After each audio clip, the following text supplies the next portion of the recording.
El mundo, la hora de la verdad, en la red de Radio Red RCN, con Fernando Londoño Hoyos.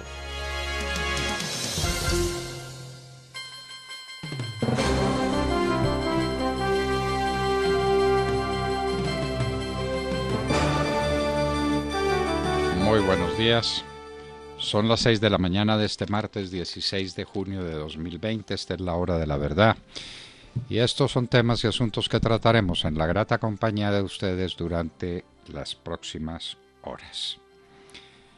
La detención de Alex Saab en Cabo Verde, un colombiano que es el testaferro de Maduro, que es el hombre clave para saber dónde están algunas partes de las inmensas fortunas que se robó Maduro y que se robaron sus amigos, las conexiones que tiene con Rusia, con Irán, cómo le están dando los últimos fondos de oro y de dólares que tiene Venezuela. Saab está en el secreto de todo. Por supuesto, en Colombia, íntimo amigo de Juan Manuel Santos. Claro, se sienta con él a la mesa, pero Juan Manuel Santos no sabía quién era el señor. Vaya, Alex Saab. Coronavirus en Colombia, en Bogotá y en el país llevamos 16.000, perdón, es que ya uno no sabe esto cómo es. En Colombia llevamos 53.000 contagiados en total. En Bogotá 16.404, en Bogotá ya parece pues que estamos en problema de camas, de UCI, entonces la alcaldesa ya decretó una alerta que consiste en que ella manda a la gente para donde le da la gana independientemente de cuál sea la clínica que deba atenderlo. Estamos en una emergencia grande y mientras tanto los bandidos aprovechan para hacer de Bogotá lo que le da la gana para protestar por la muerte, por el asesinato de Floyd. Entonces rompen vitrinas, rompen cajeros automáticos, no pasa nada, no hay policía, no hay nadie, aquí no hay orden, aquí no hay autoridad, aquí no hay nada.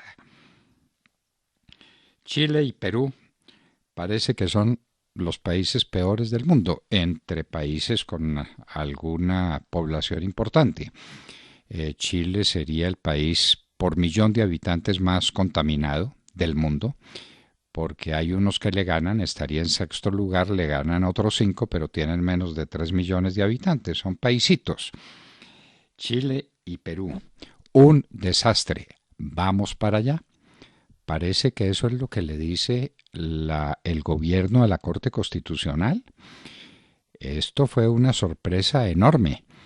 Aparecieron en la Corte Constitucional con unos datos para respaldar las medidas de emergencia política de que trata la Constitución Nacional y aparecen unas cifras con las que no contábamos. De acuerdo al gobierno, de aquí a final del año se van a morir 40.000 colombianos. Vamos a tener en el pico necesidad de 14.000 camas que no existen. Una verdadera tragedia. La situación económica es espantosa. Nos preguntamos, ¿esto lo mandó la Secretaría Jurídica de la Presidencia con audiencia del presidente Duque? ¿Se lo mostró? ¿Se lo contó? Este es una verdadera imagen del terror por el coronavirus y del terror económico. Pánico económico se llama esa figura. Arturo Char, una presidencia del Senado que se embolata.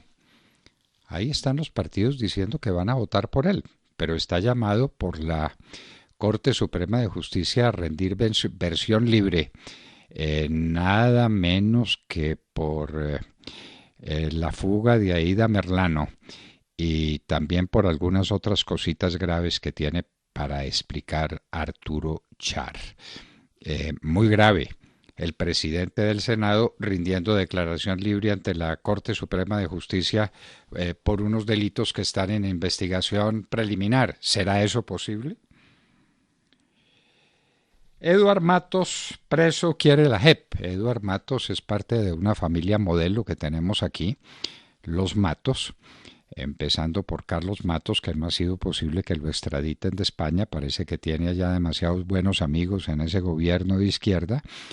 Y por otro Matos que está haciendo aquí de las suyas. Eduard Matos fue capturado y ya quiere presencia en la JEP. Abril, el peor mes en la historia de Colombia. La industria cayó 35.8 y el comercio, dependiendo de los bienes de los que se trate, está en caídas entre el 87 y el 94%. Para recuperarlo, un día sin IVA, ese día sin IVA tiene hartos pelos y hartas señales, hartas dificultades. ¿Qué va a pasar? Se los comentaremos a ustedes. Se disparó el gota a gota. Según un estudio de la Universidad Central, creció en un 39% en épocas de la pandemia. Preguntamos, esa gente que contrató dinero gota a gota a unas tasas de interés delictivas con amenaza para sus vidas, la Universidad Central sabe quiénes son, pero aquí no hay autoridad que investigue, aquí no hay fiscal, aquí no hay nada, aquí no hay nada. Esa gente que contrató y que recibió el dinero a pagar. La verdad sobre la FIFA. Escribimos sobre esto en Las Dos Orillas porque nos parece importante. Se trata del deporte más popular del mundo. En Colombia dan la vida por el fútbol. Estamos hablando de la apertura del fútbol y en esa serie que se llama El Presidente queda claro cómo se maneja el fútbol. Cómo se maneja. Cómo es la Conmebol y cómo era el señor Luis Bedoya y desde luego con todos sus adláteres y con todos sus cómplices y con todos sus secuaces, que no aparecen en ninguna parte, pero probablemente Bedoya contará quiénes son. El horror del fútbol en América, en toda América. Los niños a las aulas y los viejos encerrados. Esto es inaudito. Ya los padres de familia han dicho cómo van a mandar a los niños al colegio. Los niños no saben guardar distancias. Los niños son niños. Eso no lo ha descubierto el presidente Duque. Pero sigue empeñado en dejar encerrados a los mayores de 70 años contra quienes tiene un, no sé, qué cargo judicial para dejarlos presos. Y entonces la historia hubiera sido distinta a la historia del mundo si Duque hubiera podido intervenir a tiempo. Hoy hablaremos del gobierno de Vichy. No hubiera habido gobierno de Vichy porque el mariscal Pétain tenía muchos más de 70 años, ni hubiera habido liberación de Francia porque el general de Gaulle también pasaba los 70 años. Lo del presidente es una fijación mental y él no da su brazo a torcer porque no lo da. Unas decisiones pues bastante controvertidas. ACOPI dice que más de la mitad de los pedidos de subsidio no tuvieron respuesta. Es lo que dice ACOPI. Corea del Norte rompe con Corea del Sur y pone tropas en la frontera. Seguramente desesperado por la situación interna, hace lo que siempre hacen los autócratas, que es llamar la atención a la guerra para que la gente se una detrás de la guerra. Eso fue lo que hizo con nosotros Sánchez Cerro. ¿Lo recuerdan ustedes? Beijing a las puertas de una segunda ola de coronavirus. Cuarentena total. Mientras tanto, en otros países, apertura total con unas proyecciones bastante complejas. Hasta este momento hay más de 8 millones de contagiados en el mundo, encabezados por Estados Unidos con 2.181.000, Brasil tiene 881.000, la gripiña de Bolsonaro está en 881.000 contagiados y le siguen Rusia, India y el Reino Unido. La muerte de Rayshard Brooks en Atlanta. Seguramente por eso estaban rompiendo vidrios aquí en Bogotá en protesta por la muerte de Rayshard Brooks en Atlanta. Renunció la directora de la policía, incendios y vandalismo cerca de la Casa Blanca. Florida y Texas en su pico más alto de coronavirus con playas abiertas. Normalidad en un año dice Fauci, el asesor de Trump. AMLO dispuesto a venderle gasolina. AMLO es Andrés Manuel López Obrador, el presidente de México, para quienes no lo sepan, dispuesto a venderle gasolina a Venezuela.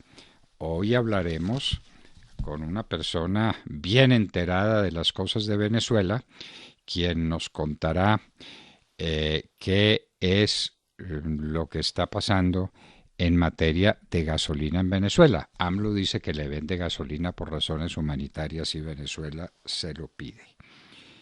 India está al borde del colapso, está adecuando 500 vagones de tren para 8.000 camas.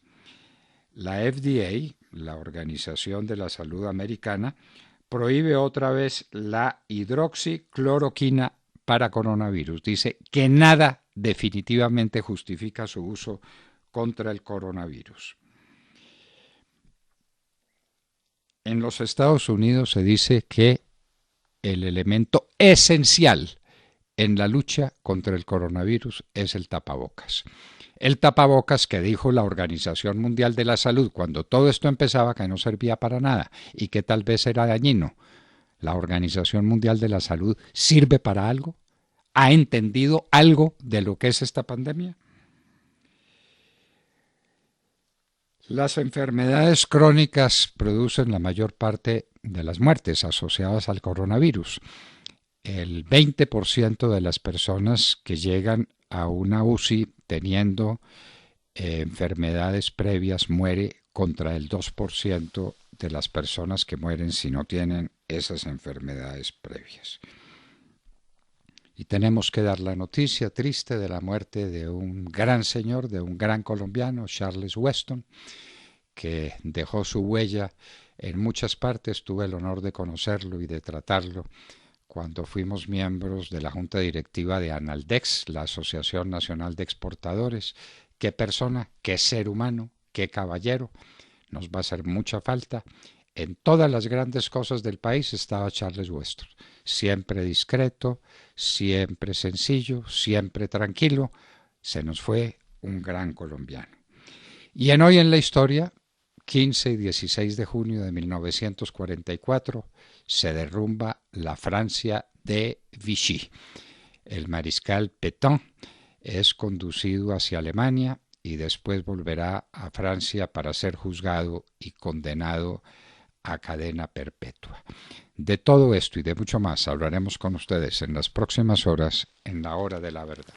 Y recuerden que son muchas las opciones que tienen para sintonizarnos en estos tiempos de cuarentena. Estamos como siempre en los dispositivos móviles a través de TuneIn. Allí nos encuentran como La Hora de la Verdad. También pueden sintonizarnos a través de Facebook Live o a través de nuestra página de internet www.lahoradelaverdad.com.co. Estamos también presentes en las frecuencias de Radio Red de RCN, en los diales 710 AM en Medellín, 1200 AM en Cali y 970 AM en Bogotá. Y se enlaza con nuestra señal Radio Sabana de Sincelejo a través de los 1370 AM. Recuerden que ahora estamos presentes en 9 plataformas de podcast. Nuestros oyentes nos escuchan principalmente a través de Apple Podcasts y a través de Spotify. Si nos han suscrito, no dejen de hacerlo. No olviden que los oyentes son lo más importante de La Hora de la Verdad. Con todos nos encanta siempre estar en contacto y hay muchas maneras de hacerlo. Nos pueden seguir en Twitter y enviarnos sus comentarios a nuestra cuenta @hora de la verdad, o también pueden hacerlo a través de Instagram, nuestra cuenta @la hora de la verdad oficial, o a través de Facebook, en donde siempre estamos pendientes de sus comentarios y de sus opiniones. En Colombia son las 6 de la mañana a 15 minutos. Continuamos con las noticias, con las más importantes del momento. Gracias por su compra. ¿Y la factura? Ya la tiene en su correo, es electrónica y ecológica. Uy, vecino, qué eficiencia con todo el negocio sistematizado. Sí, es que me demoro menos en consultarla, me ahorra plata y a usted le sirve para reducir impuestos. Así los dos ganamos. Genial, voy a empezar a pedir en todo lado la factura electrónica. Si yo pude, todos podemos. En la DIAN cada día trabajamos con empeño para ser más cercanos, ágiles y eficientes. DIAN, por una Colombia más honesta.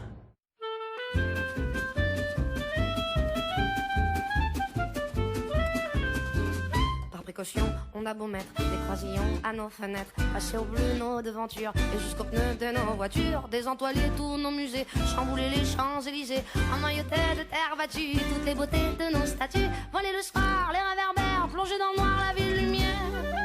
Paris sera toujours Paris, la plus belle ville du monde. Malgré l'obscurité profonde, son éclat ne peut être assombri.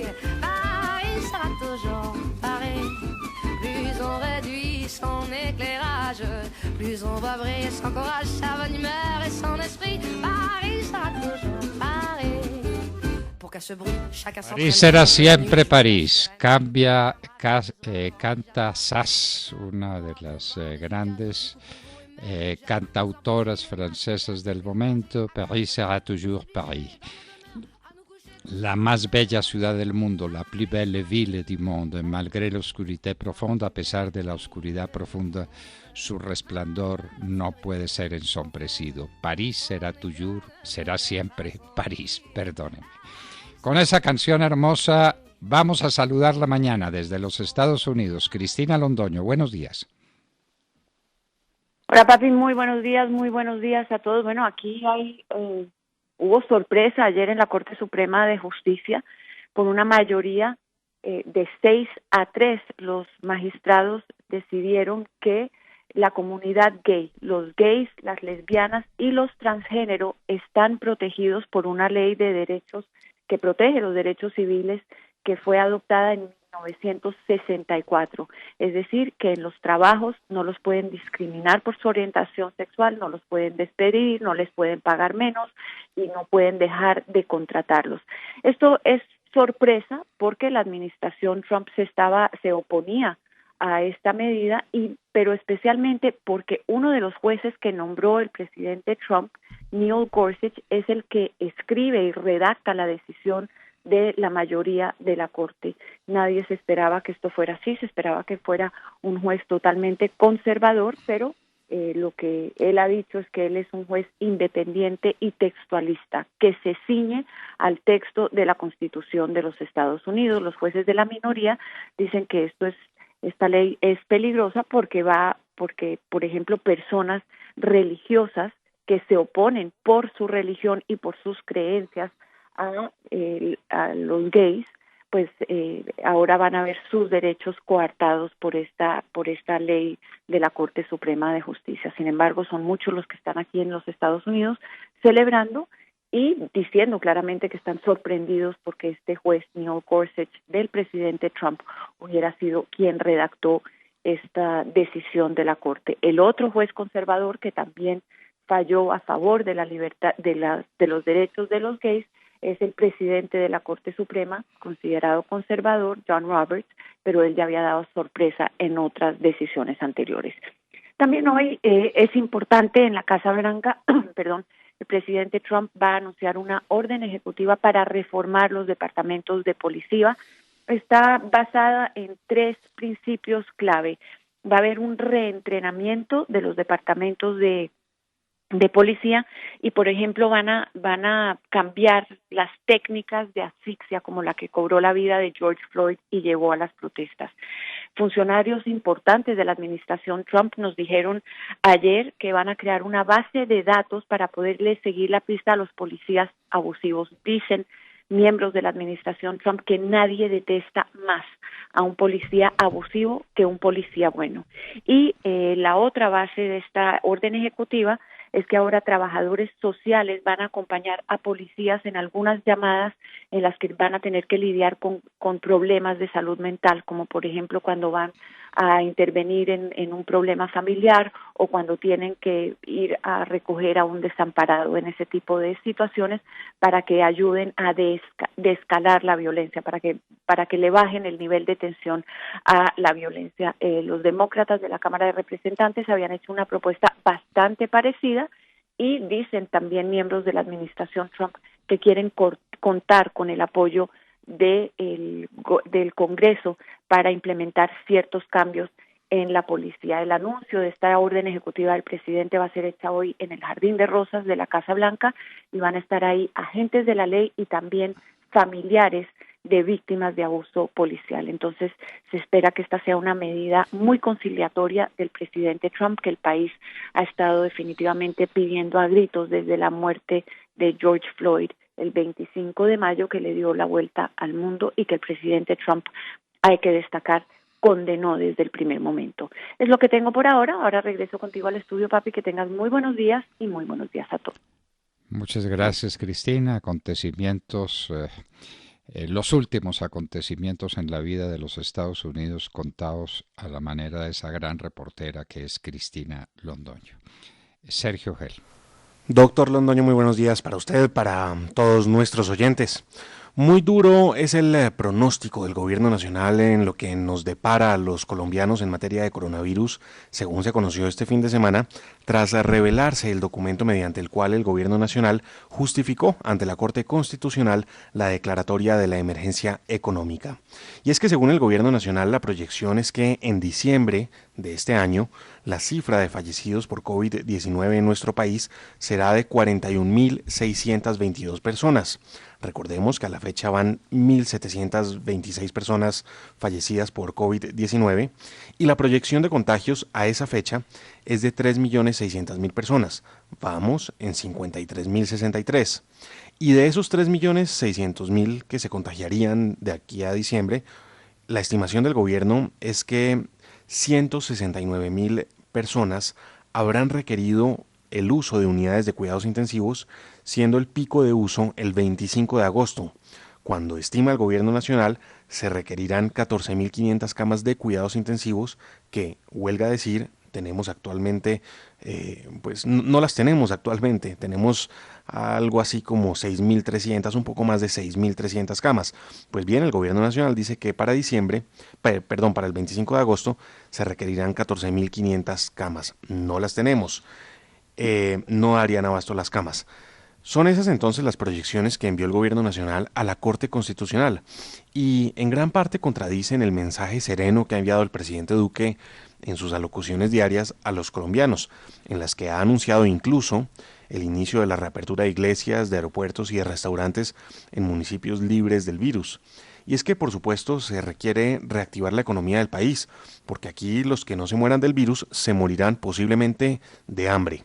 Ahí también hay proyecciones del gobierno nacional en lo que tiene que ver con la economía del país, y es que se estima que en diciembre la pobreza habrá alcanzado al 30% de los colombianos, mientras que en 2020 cerraría con 8,3% de los colombianos en situación de pobreza extrema. Y por supuesto, ahí viene el dilema, economía o virus.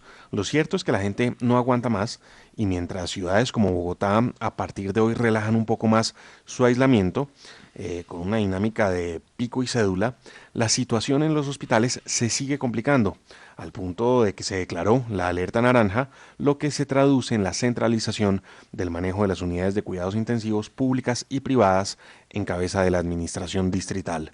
Pues bien, doctor Londoño, ese es el panorama que ahora se nos revela, esa es la situación en el terreno en Bogotá. En Barranquilla las cifras no son mucho más alentadoras, allí entraron también en alerta naranja y bueno, sorpresivamente conocemos este documento ahora del gobierno nacional que no resulta muy alentador y que contrasta ampliamente con el discurso que el gobierno nacional ha sostenido en público, sobre todo a través de su programa diario de televisión.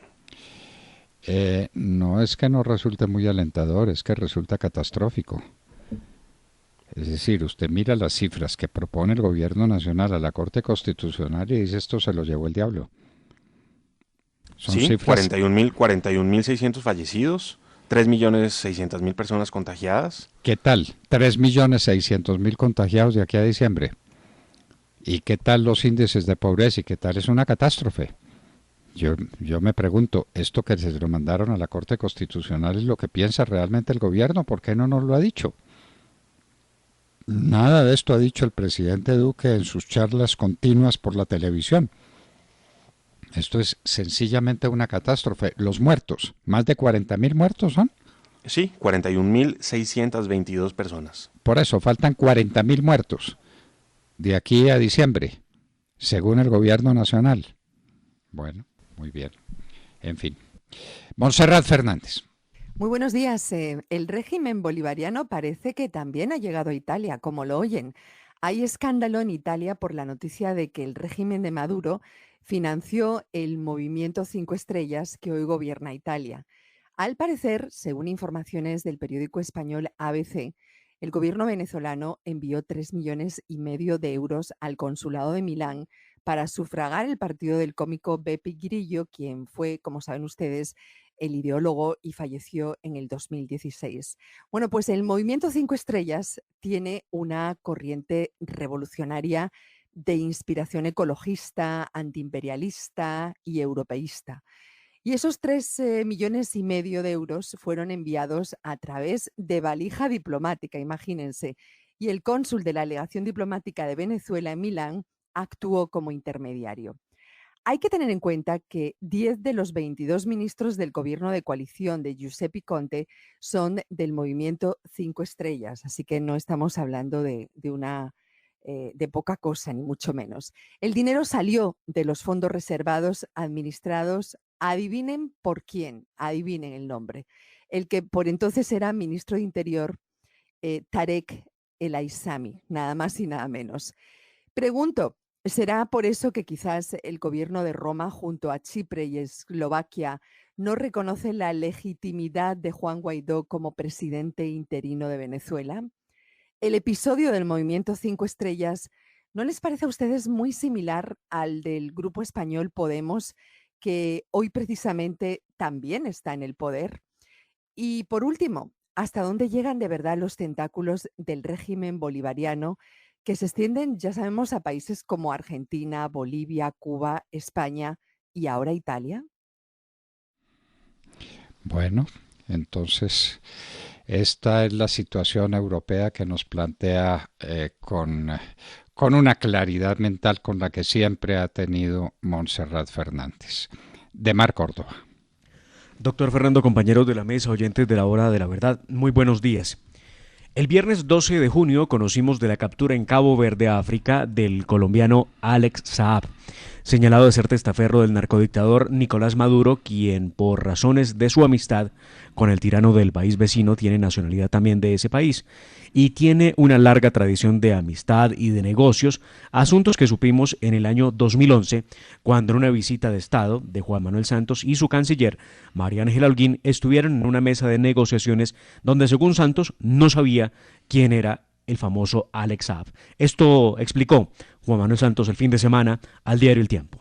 Se firmó con presencia nuestra y cuando se fue a firmar apareció el representante de esa empresa que era este señor Alex Saab, a quien no conocíamos. Creo que en el video ahí yo le pregunto a María Ángela, ¿este señor quién es? Ella tampoco sabía de quién se trataba, apareció firmando y punto, no es más.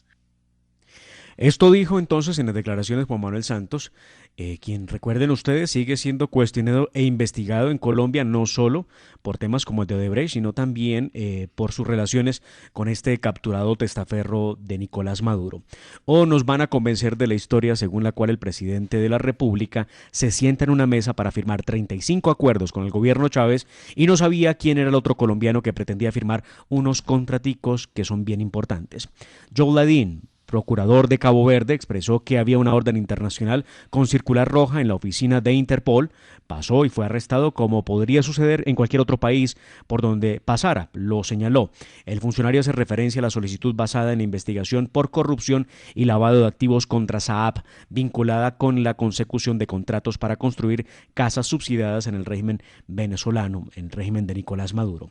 De acuerdo con algunos analistas, es claro que los Estados Unidos requieren en extradición a Saab para poder develar todo el entramado de corrupción que existe en las fortunas ilícitas de Nicolás Maduro y de los más cercanos al régimen. Además, para poder entender cuál es la transacción entre el oro y los acuerdos que ha firmado Venezuela con Turquía, Irán y Rusia. La dictadura en Venezuela le dio a Saab estatus diplomático al señalar que debido a las sanciones impuestas por los Estados Unidos se encontraba en Cabo Verde en calidad de agente del gobierno bolivariano, adelantando gestiones relacionadas con la obtención de alimentos, medicamentos y productos médicos para atender la pandemia de COVID-19. Se trata pues de un mecanismo que ha utilizado el gobierno de Maduro para tratar de lograr que Cabo Verde entregue a Saab, cosa que no ha sido posible al momento. De hecho, se conoció extraoficialmente que Venezuela estaría acudiendo a sus aliados Rusia, Turquía e Irán para que el gobierno de Cabo Verde incline la balanza a su favor y entregue a este ciudadano colombo venezolano. En Estados Unidos, por el contrario, dan por descontado que regresarán con el gobierno colombiano, echando mano de un acuerdo de cooperación judicial que firmaron con su gobierno en el año de septiembre, en 2019, septiembre, y que cubre delitos de narcotráfico, lavado de activos y acciones de organizaciones criminales. El tema no deja de preocupar, doctor Fernando, en Colombia algunos sectores de la extrema izquierda que al parecer tenían unos lazos muy estrechos con Alex Saab y quien seguramente en cualquier momento empezará a cantar en toda la escala y empezará a involucrar a ciertos de esos personajes que apoyan al régimen venezolano y que pues todos sabemos están ahí, a la orden del día, desesperados atacando a la derecha en Colombia. ¿Quién lo creyera? En una población que prácticamente no existe en los atlas mundiales, Cabo Verde, allá se va a jugar el destino de América. Porque si Alex Saab va extraditado a los Estados Unidos o a cualquier título que sea, lo deportan a los Estados Unidos, vamos a saber muchas cosas, tantas cosas de esas que infunden tanto miedo. ¿Se acuerdan ustedes? Pero bueno, claro, señor. No se les olvide la canción. Y en un minuto estaremos con Jaime Alberto Cabal, presidente de FENALCO Nacional. En un minuto. En Colombia son las 6 de la mañana, 32 minutos. Sigan con nosotros, esta es la hora de la verdad.